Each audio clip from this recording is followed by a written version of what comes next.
Oke, Assalamualaikum warahmatullahi wabarakatuh. Salam sejahtera untuk kita semua. Semoga kita semua dalam keadaan sehat, teman-teman kita sehat, keluarga kita sehat, lingkungan kita sehat, semua sehat. Amin. Oke, hari ini kita akan membahas tentang instrumen dan teknik pengumpulan data. Ya, tapi materi kali ini kita sajikan dengan cara berbeda dari biasanya. Kalau biasanya adalah membuat video dan diupload di YouTube, kemudian kemarin terakhir kita ketemu melalui Google Meet, kita kali ini tetap menggunakan e-learning, akan tetapi materi saya sampaikan melalui voice note, ya, melalui rekaman. Oke, kita akan membahas tentang instrumen penelitian, ya. Kalau di dalam penelitian kuantitatif, ya, kualitas instrumen penelitian itu berkenaan dengan validitas dan reliabilitas sebuah instrumen, ya. Dan kemudian berkaitan juga dengan kualitas pengumpulan data, ya.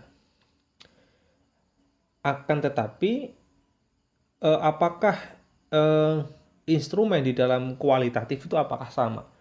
Ya, apakah sama dengan di kuantitatif? Kalau tadi saya bilang bahwa di kuantitatif itu menggunakan instrumen, kualitasnya diukur menggunakan validitas dan reliabilitas,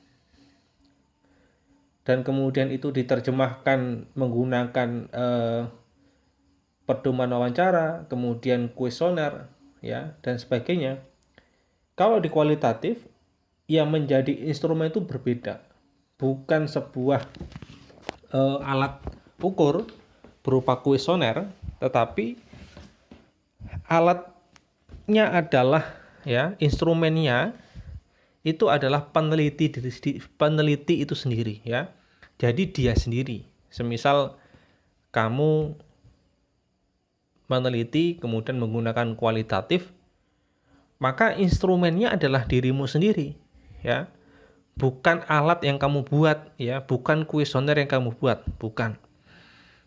Oleh karena itu, karena instrumennya itu adalah peneliti sendiri, maka peneliti itu harus bisa memvalidasi dirinya sendiri, ya. Maksudnya gimana? Dia harus bisa mengetahui seberapa jauh, ya, dia itu mampu menguasai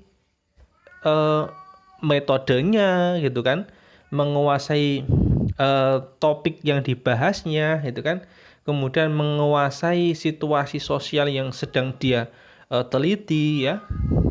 Itu yang bisa mengukur adalah peneliti itu sendiri, ya. Maka itu harus perlu divalidasi, ya. Yang bisa memvalidasi siapa? Ya, dirinya sendiri. Gitu. Itu berkaitan dengan instrumen, ya. Kemudian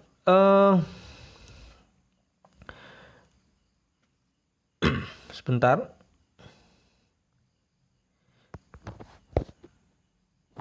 Saya teruskan, ya.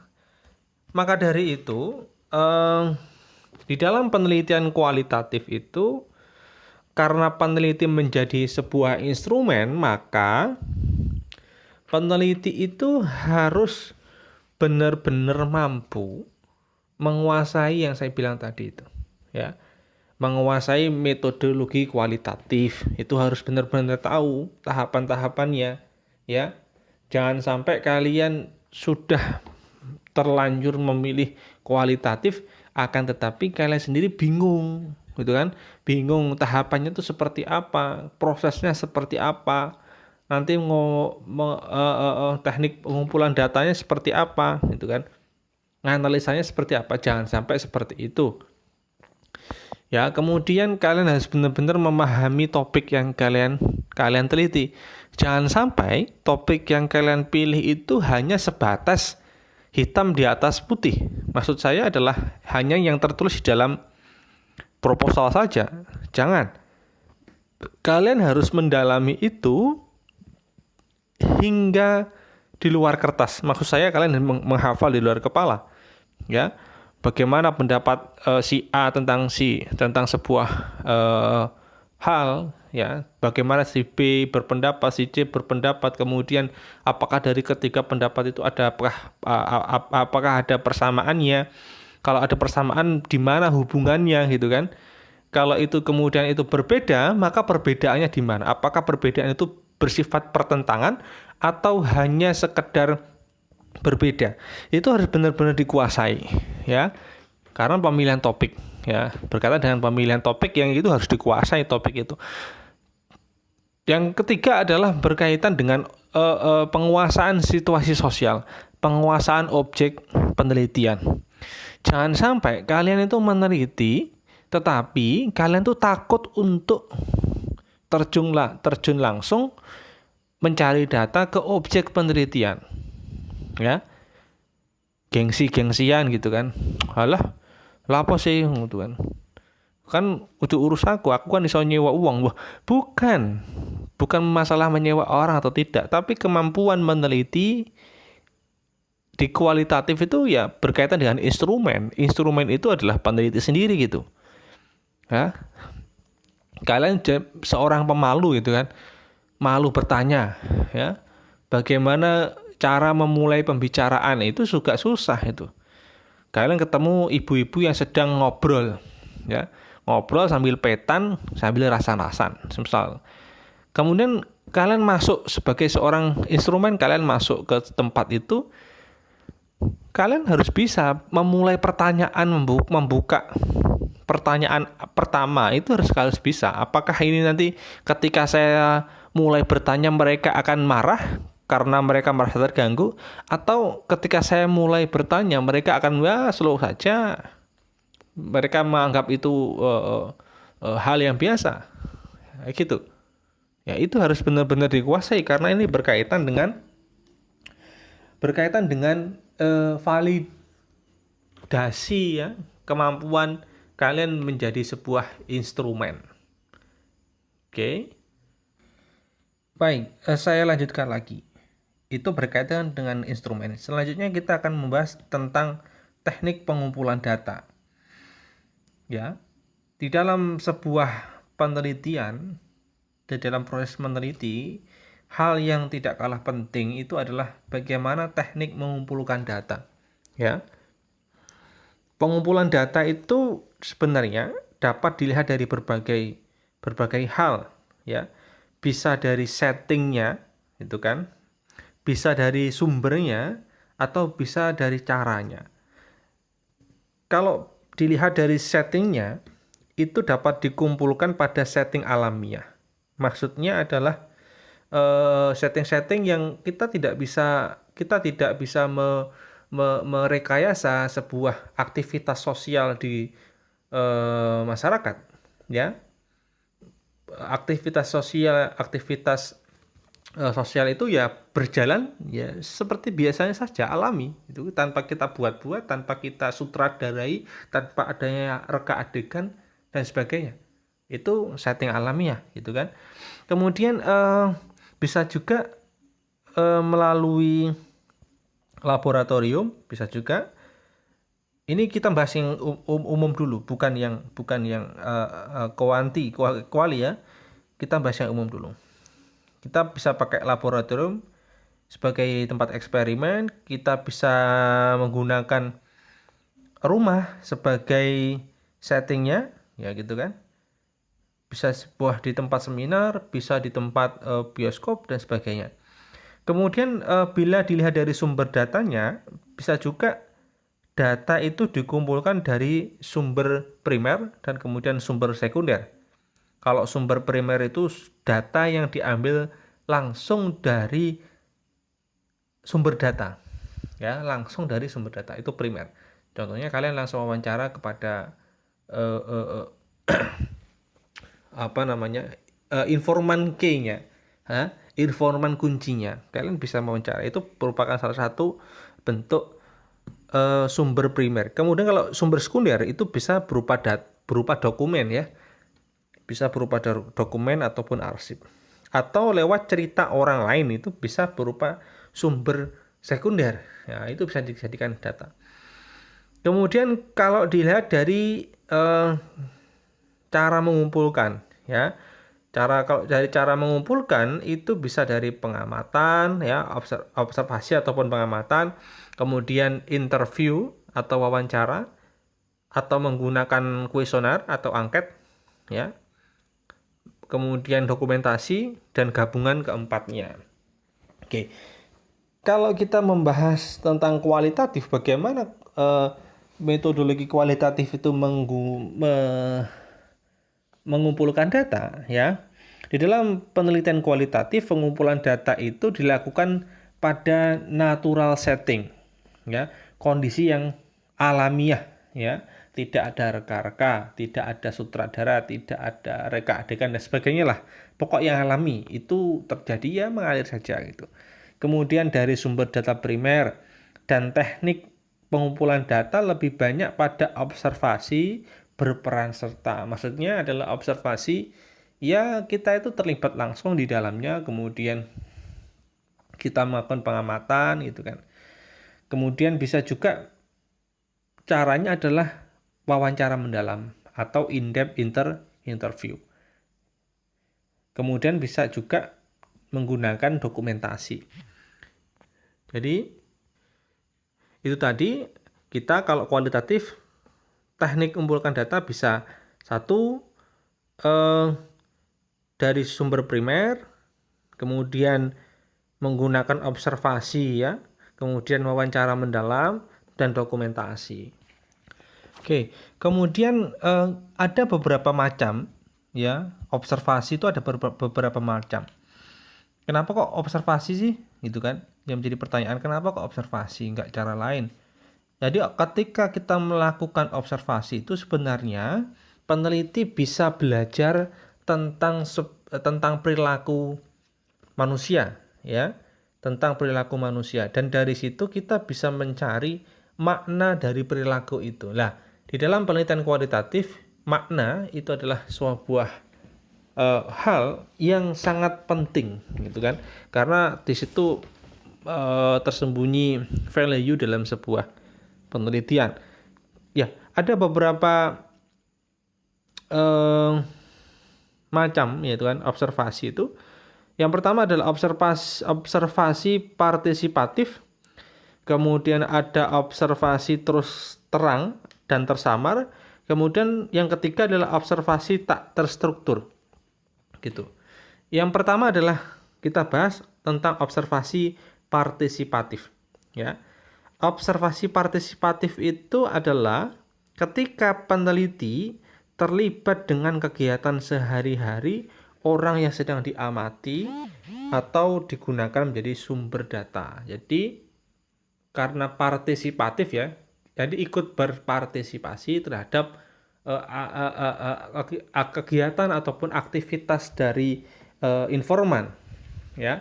Nah, partisipatif ini itu juga ada beberapa macamnya, gitu kan?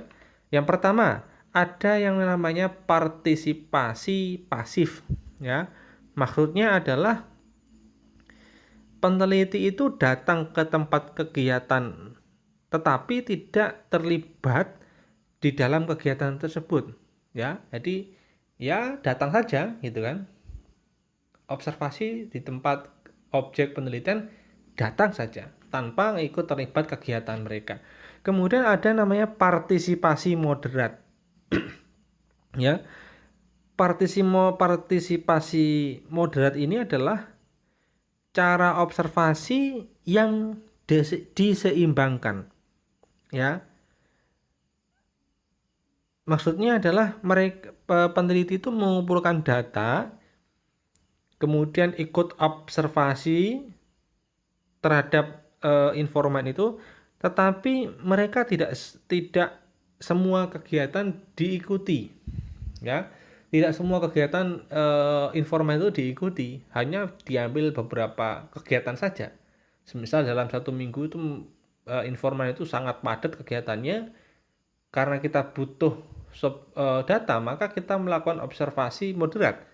Kita coba ambil kegiatan-kegiatan yang sifatnya dapat menambah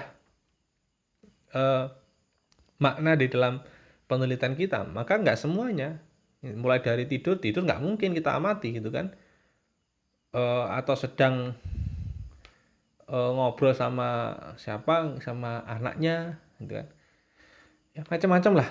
Jadi intinya adalah mereka tetap observasi, tapi tidak semua kegiatan dilakukan observasi. Kemudian ada yang namanya partisipasi aktif, ya. Di dalam observasi aktif ini peneliti ikut melakukan apa yang dilakukan oleh narasumber, tetapi belum sepenuhnya lengkap, ya. Melakukan semua hal yang dilakukan narasumber, tapi tidak lengkap, ya. Beda dengan yang moderat tadi. Moderat tadi itu bisa membagi antara mana yang perlu dilakukan observasi, mana dan yang tidak. Tetapi kalau yang aktif itu adalah mereka yang ikut dalam kegiatan informan, tetapi tidak lengkap. Gitu. Kemudian ada yang terakhir itu namanya partisipasi lengkap. Jadi di dalam melakukan pengumpulan data, peneliti sudah terlibat sepenuhnya terhadap apa yang dilakukan sumber data. Jadi suasana sudah natural, peneliti tidak terlihat melakukan penelitian. Jadi sudah ngeblend gitu ya. Ngeblend maksudnya itu sudah berbaur gitu. Sampai informan itu tidak sadar bahwa dia itu sedang diobservasi. Ya, itu partisipasi lengkap. Ya. Jadi tolong diingat tadi. Dan sekarang membahas tentang observasi terus terang atau tersamar, ya. Kalau tadi yang pertama kita bahas yang partisipatif, yang kedua kita bahas tentang observasi terus terang atau tersamar. Di dalam observasi terus terang ini, kita bisa saja ketika datang ke tempat penelitian atau ke objek atau ke setting penelitian kita langsung izin. Ya, kita izin, Pak, saya mau meneliti di sini, gitu kan. Ini terus terang. Nanti durasinya mungkin 1 bulan, 2 bulan, dan seterusnya. Ya, bisa izin ke kepala desa, ke Pak RT, Pak RW, ataupun ke Babin di sana semisal. Itu terus terang karena kita melakukan perizinan. Nah, tetapi di dalam observasi terus terang ini kita juga bisa saja kita melakukan observasi secara samar-samar. Maksudnya adalah kita itu walaupun kadang gini, kalau orang itu kan kalau merasa diamati gitu kan, kalau orang merasa dia sedang diamati, pasti gerak-geriknya itu tidak seluas saat dia tidak diamati, ya. Betul atau tidak? Kalau betul silakan anggukkan kepala. Oke.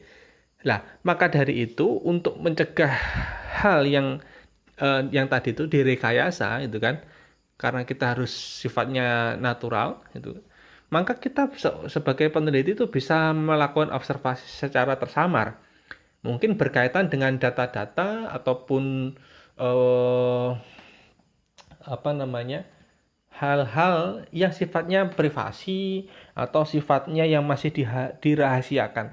Itu kita bisa melakukan yang tersamar gitu ya. Yang samar-samar itu kita bisa melakukan. Oke, itu yang kedua. Yang ketiga adalah observasi tidak berstruktur, ya. Tidak berstruktur ya, bukan struktur. Jadi karena yang namanya tidak berstruktur, maka kita sebenarnya tidak tahu mau observasi apa gitu kan. Karena kita belum mengetahui fokus dari kita belum mengetahui kejelasan dari penelitian kita. Ya. Banyak seperti itu. Kita mau meneliti sebuah objek penelitian, tapi kita itu belum tahu kita tuh yang diteliti itu yang mana sih gitu.